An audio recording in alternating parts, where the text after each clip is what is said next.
अब इसी कड़ी में हरियाणा के यशस्वी पूर्व मुख्यमंत्री श्री मनोहर लाल जी, जिन्होंने हरियाणा का एक नक्शा ही बदल दिया, एक राजनीतिक क्षेत्र में नए कीर्तिमान स्थापित किए, ऐसे पूर्व मुख्यमंत्री और करनाल लोकसभा के प्रत्याशी आदरणीय मनोहर लाल खट्टर जी को मैं प्रार्थना करती हूं कि वो अपना उद्बोधन दें। माननीय मनोहर लाल खट्टर जी, तालियों की गड़गड़ाहट लगातार चलती रहनी चाहिए।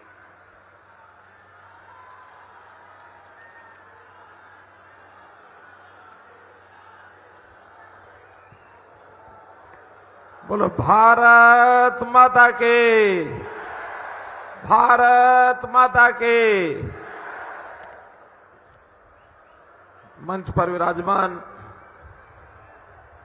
न केवल भारत देश बल्कि दुनिया की युवाओं के धड़कने आदरणीय प्रधानमंत्री श्री नरेंद्र मोदी जी अंबाला लोकसभा क्षेत्र से हमारी प्रत्याशी बहन बंतो कटारिया जी, कुरुक्षेत्र लोकसभा क्षेत्र के अपने प्रत्याशी भाई नवीन जिंदल जी, हरियाणा सरकार में यहां उपस्थित मंत्रीगण, राज्यसभा के सदस्यगण, सभी हमारे मंचासीन अन्य नेतागण, आज बड़ी सभा में उपस्थित हमारी मातृशक्ति, बुजुर्गों, नौजवान साथियों, मैं आज हरियाणा के 2,82,00,000 लोगों की ओर से माननीय प्रधानमंत्री जी को राम राम कहता हूं, आप स्वीकार करें। आदरणीय प्रधानमंत्री जी, आजकल हरियाणा में जब चुनाव के नाते से घूमना हो रहा है तो आपकी राम राम हम सबको देते हैं, बदले में हरियाणा की जनता भी जरूर कहती है कि प्रधानमंत्री जी इस दिन आए, हमारी राम राम उनको जरूर कहना, इसलिए आपको उनको राम राम दी है। आदरणीय प्रधानमंत्री जी, पहले आप जब भी पिछले 10 वर्ष में हरियाणा में आए हैं, मैंने मुख्यमंत्री के नाते आपका हरियाणा में स्वागत किया। आज मुझे कुछ लोग पूर्व मुख्यमंत्री कहते होंगे, पूर्व में मुख्यमंत्री भी रहा, लेकिन इस समय मैं आपका स्वागत करनाल के लोकसभा क्षेत्र के प्रत्याशी के नाते, एक कार्यकर्ता के नाते, और जैसे हम आपका परिवार यानी मोदी परिवार के सदस्य के नाते आपका हरियाणा में अभिनंदन करता हूं, स्वागत करता हूं।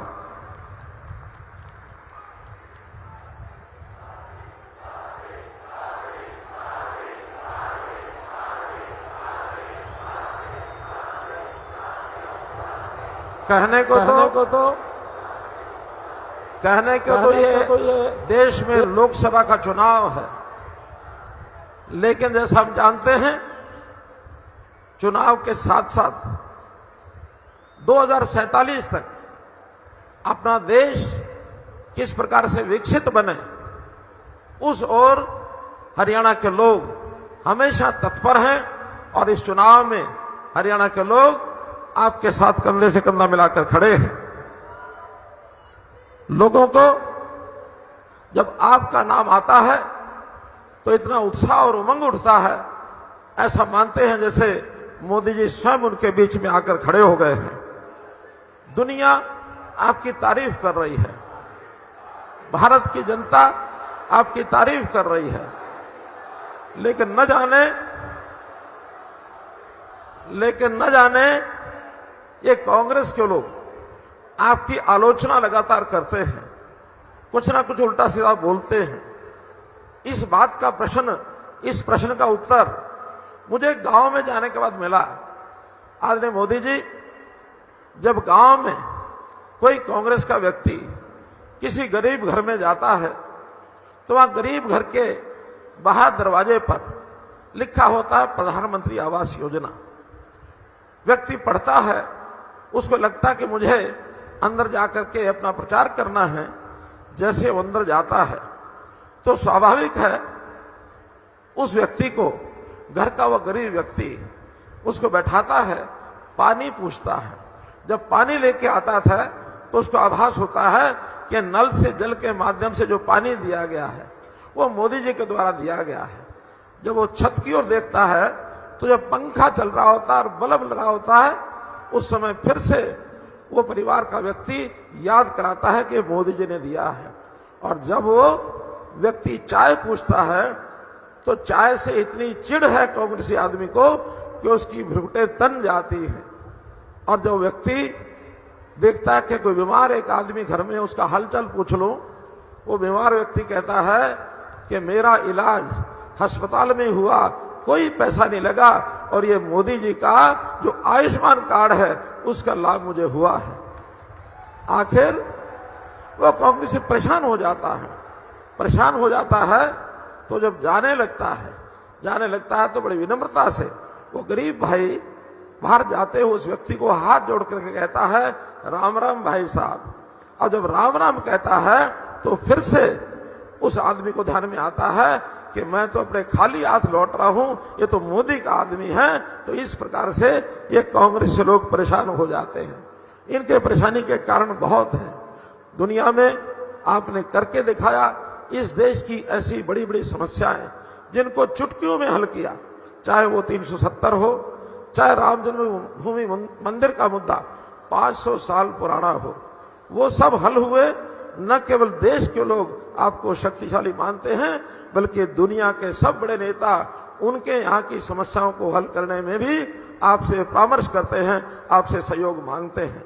तो इस नाते से मैं तो आपको यही कह सकता हूं कि आज कांग्रेस के लोग हताश हैं। हमारे हरियाणा में उनके मन में एक बौखलाहट है, हार की बौखलाहट। दूसरा, वो जानते हैं कि जो मोदी जी ने 10 साल में कर दिखाया, कांग्रेसी उनकी हीन भावना ध्यान में आती है कि 55-60 साल में भी वो नहीं कर सके हैं। तो इस प्रकार से हरियाणा के अंदर कांग्रेस की बुरी हालत, यहाँ के नेता कांग्रेस के, क्योंकि उनको कांग्रेस की चिंता नहीं है, वो तो केवल एक बापू बेटा का खेल है। अपने गम को कम करने में लगे हुए हैं। एक पत्रकार ने पूछा कि हुड्डा साहब, आप पिछली बार पिता पुत्र दोनों लड़े थे, इस बार एक क्यों लड़ रहे हो? उत्तर तो नहीं दिया, लेकिन हम अनुमान लगाते हैं कि पिछली बार उनका के बापू बेटा दोनों हार गए थे, 2 का गम उनको हुआ, 8 तो वो भूल गए जो हारे थे। इस बार वो अपने गम को आधा करने के लिए, और एक ही आदमी लड़ रहे, दूसरा नहीं लड़ रहे, उनका गम कैसे कम हो जाए। प्रधानमंत्री जी, हरियाणा गीता की धरती है। हरियाणा के लोग सत्य असत्य, हरियाणा के लोग न्याय अन्याय, हरियाणा के लोग धर्म अधर्म, इसको अच्छी प्रकार से जानते हैं, पहचानते हैं।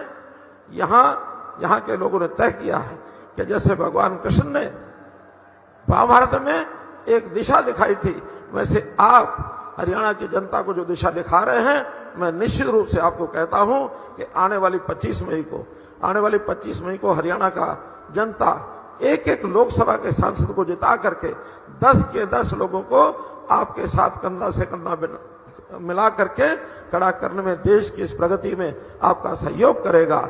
और यहाँ के लोग तो ये भी कहते हैं 25 मई कांग्रेस गई, 25 मई। तो इसलिए मैं आज आपका बहुत आभार प्रकट करते हुए आपसे निवेदन करूंगा कि हम लोगों को एक प्रेरणा के साथ, हमारा उत्साह बढ़ाने के साथ आप आए।